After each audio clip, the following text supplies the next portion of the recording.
I thoroughly enjoy that as I was getting my drink out of your car, I saw your butterfly knife. Like, oh yeah, please, officer, pull me over. But, don't look right here where I have an illegal knife in my car.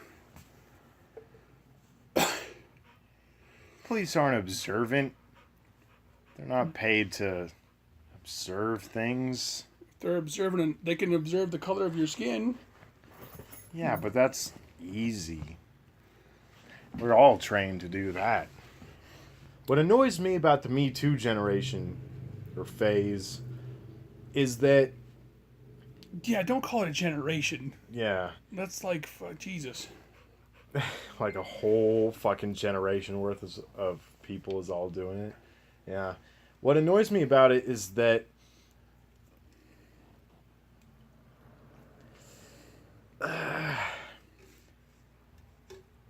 everybody's just putting way too much...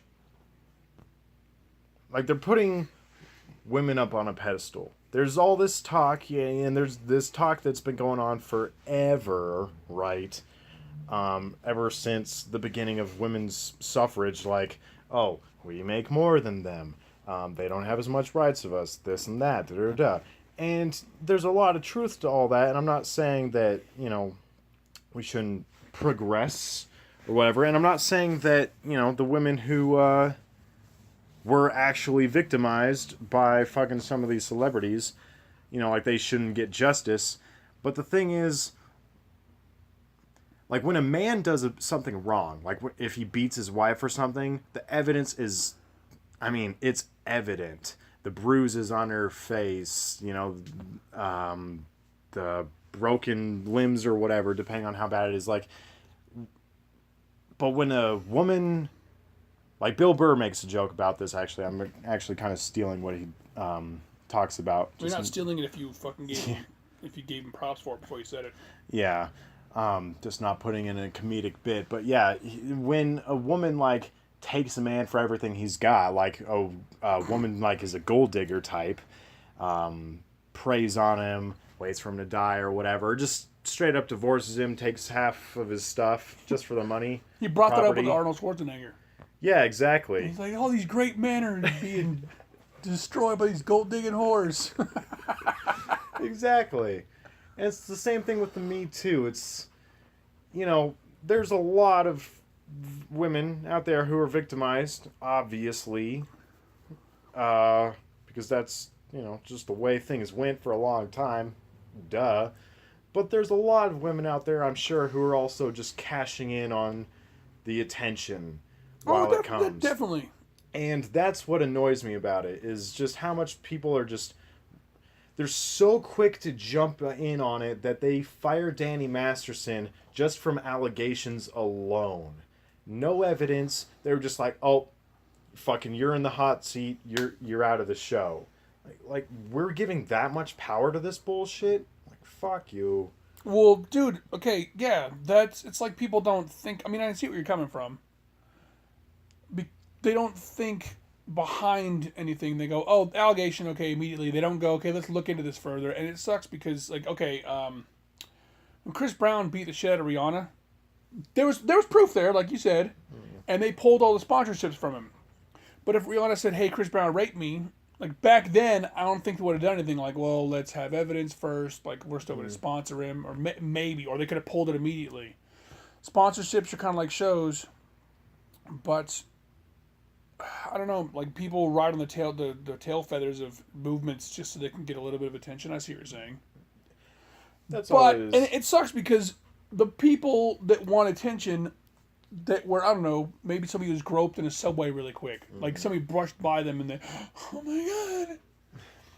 That doesn't sound valid to me. And the people that want attention and the people that play victims are sucking the validity out of a really good movement, in my opinion. Dude, I don't know if I call myself a feminist necessarily. I see crazy ass feminist ladies that, I don't know, that are off the rails with certain things. At your mom's wedding, I still don't know why the fuck they sat me next to her. Which one? Oh, the fuck was her name? You know what I'm talking about? Yeah. Kathleen, was that her name? Karen. Karen, whatever the fuck. So hard. I said I did a speech about how your mom met the right one, and I cried, and then I went to the table and I said, I feel like a pussy. Instead of her going, no, it's okay. Hardcore feminist lady went, I don't appreciate you using the female genitalia as a way to express weakness. And I was so flabbergasted. It's like, you're supposed to sit people next to people that you would get along with, not, like, what the fuck? Like, I was completely... I was shocked, man. I was speechless. I had nothing to say. Nothing. I was so overwhelmed. Like, all my smart-ass sarcasm remarks shut down because I was so blindsided by it. And then you were Stuff just like, quiet the whole rest of the reception. oh, fuck no. And then your fucking brother was making rape jokes before that, and she went, rape isn't funny. I went, yeah, Brendan, rape isn't funny. And I wrote out a little text to him, and I sent it to him, and it said, rape is funny. But, dude, it's just... There are people that get way too sensitive about things, and then the people that want attention, and then that thin line in between the lines is the people that actually had stuff happen to them. I feel like, I mean, it makes sense to me that more people, like somebody who's raped, they could take the side where like, that's not funny, that happened to me, or they could go, okay, it happened to me, and they laugh to get over the trauma.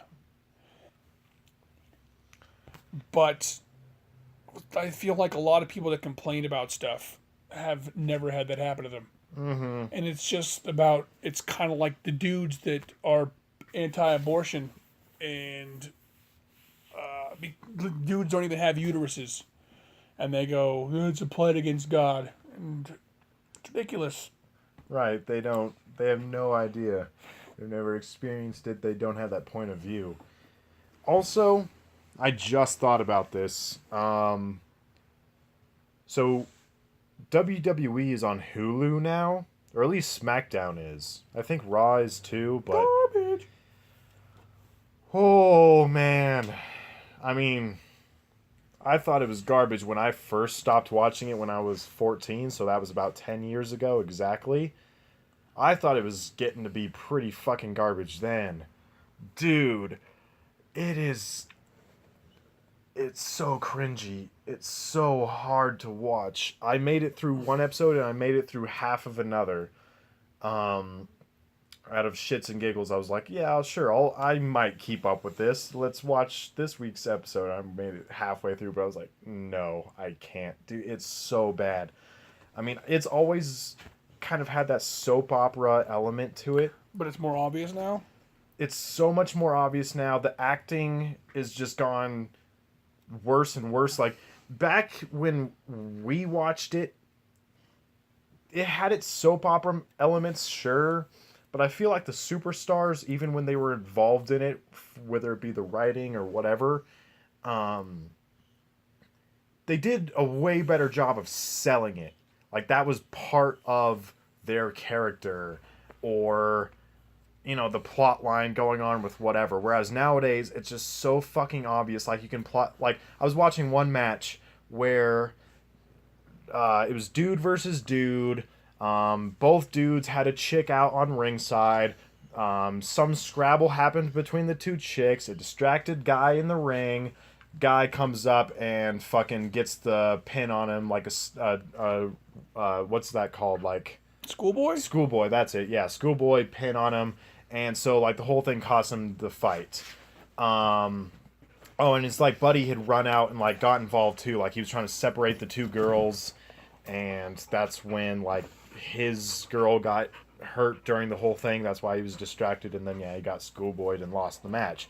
And it's like, I saw that immediately and just like, oh, they're doing the classic buddies turn into rivals fucking plot line. And then sure enough, like by the next week episode, it's just like, you know, you cost me that match, blah blah blah. It's like, dude, how many times have we seen this same fucking rivalry? Like, it's just getting more obvious and more obvious and more, and they're acting, like I said, it's like watching it, dude. It's worse than watching a porno. Their acting is worse than porn actors.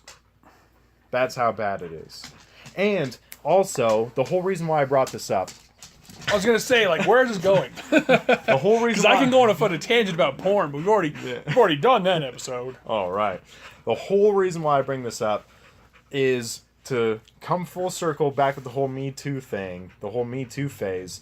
It almost seems pandering how they're going about it. Like, if I was a woman right now, I would almost feel like certain organizations or certain people or groups or whatever are being almost fake about it, or they're going like, yay women, yay feminists, but they're really just following the money or the movement. Oh yeah, definitely. And if I was a woman and I knew that, I feel like I would be really fucking upset, at least with those people, and WWE is one of them. If you had a brain. Well, yeah, exactly. WWE is one of them. They just announced, actually, on the episode that I just watched for the first time in years, that they're doing an all-women's pay-per-view. And, like, I guess there's been a lot of stuff happening with the Diva realm in WWE over the last few years. Like, women have finally stepped inside of a Hell in a Cell for the first time. They've gone into a Money in the Bank. Like, they've been doing all this progressive stuff over time, but now they're getting their own pay-per-view. And they brought him out, like, on stage to announce it. They've been in a Hell in a Cell? Like, it was an all-woman Hell in a Cell? It was 2 people, and I watched it. There was 2 women in a Hell in a Cell? Yes. Oh, I was thinking of the Elimination Chamber when I thought that. There was 2 women in a Hell in a Cell. Yes. Were there chairs involved? Yes. A woman got hit with a chair. Yes. Was there fucking barbed wire on fire? No. Okay, well... No one even went through a table. Although they brought 2 of them out. So even though they're giving them a Hell in a Cell, they're still pandering. Like, they're still like, look, here's a Hell in a Cell match. We'll hit you with a chair, but, don't break your nail going through a table. Right, still no blood. Or hitting somebody else with a... Yeah, it's women on women, but they still... Like, I don't think I've ever seen a woman bleed. No first blood match yet. I mean, there's a joke in there about periods. But yeah. I don't know if I've ever seen a woman bleed from the face in any fucking match ever. No. It may have happened. I mean, I think I've seen one fall on thumbtacks once. But... Like, they're still not treating women equally. No, but the thing is when it comes to WWE specifically, who knows what their standard of equal has become nowadays, because they're so family and PC oriented. Shit, they were in front of it before anybody else was, I feel like. That, that extreme side of WWE is just about completely gone. It's so fake and phony now that they make complete pay-per-views based around it. Like, this is the Elimination Chamber pay-per-view where we have, like, every match in an Elimination Chamber. That's really fucking gay. And it makes it less special and very shitty, and, like, less people... this happened years and years ago, but they made it so you couldn't do chair shots to the head on anything that wasn't a pay-per-view anymore, because it would give it a PG-13 rating. Like, shit like that. Just the little things. Are you fucking kidding me? Yeah, and like I said, they brought all the women out on, like, in the stage. They actually brought out the whole SmackDown roster, and then they announced some things like, hey, yeah, go team, but wait a minute, we have one more announcement. Women step forward. And then they handed it to Stephanie McMahon. Well, first Triple H did his whole thing, like, we're so proud of the women, blah, blah, blah. Now I'm handing this over to my woman wife. Of course, he had to speak first because he's a man. Yeah, exactly. Like, I'm so progressive, and I'm so great, and I'm so looking forward to when this fucker, Vince over here, fucking dies so I can become new owner, blah, blah, blah. Here's my woman wife, Stephanie. My woman wife. To give the womany news to all you women. Because that way it's more special, because, it's coming from a woman. And then she delivers the announcement, and they're all like, oh my god, we worked so hard for this, oh, we're so proud. All the divas of past time could be looking at this pay-per-view and be like, oh, they've come so far, blah, blah, blah. And I'm like, yeah, that's all well and good, and I'll probably watch bits and parts of that pay-per-view, given that, like, hopefully they, actually put on a decent show, but still, like, this feels pretty fucking pandery right now. That's funny, because I was going to say nobody's going to watch it. It's like the WNBA. Exactly. Thank you. I was thinking Family Guy, WNBA, and the one fan. You know what they called the pay-per-view? You know what the title is? Evolution. What? Because, you know, it's so progressive, they had to really make sure people knew how evolved and how woke everybody in the WWE universe was. So they named their all-women's pay-per-view Evolution. I liked Evolution back when it was Triple H, Ric Flair, Big Dave Batista, and Randy Orton. That's the Evolution I liked. Randy Orton is still the only person I like on that show. He fucking mangled the shit out of Jeff Hardy.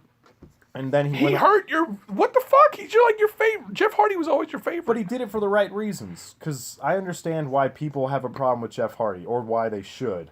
He's going back and forth between both companies. He's constantly, like, getting involved with drugs and, like, fucking up shows that he's supposed to be at. Like, there was one time while he was at TNA that he got hella fucked up right before the show.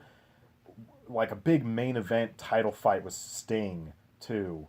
Like, big... Old school guy. Yeah, like, this was gonna... And that's probably what did it. Like, I don't know Jeff Hardy, but maybe he had his demons and he was just like, oh, fuck. Big old main event title fight pay-per-view with Sting. Like, holy shit, the pressure. Like, this guy's a legend. And da-da-da.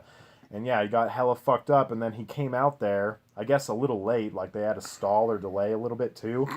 Came out there, and he was just so obviously high, like, they had to end the match, like, as quickly and stupidly as possible. It was very embarrassing. The whole audience knew. It was like a huge fuck up. It's infamous now in TNA history or whatever, and Jeff Hardy history.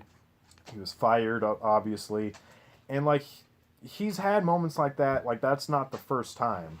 And I don't think it was the last either. And he's just had, you know, his problems. And jumping back and forth between businesses and all that, like, not really showing any loyalty and just all this problems. Yeah, Randy Orton just beat the shit out of him and basically... It's like, get sober, you piece of shit! Kind of. Like beating the sobriety into him.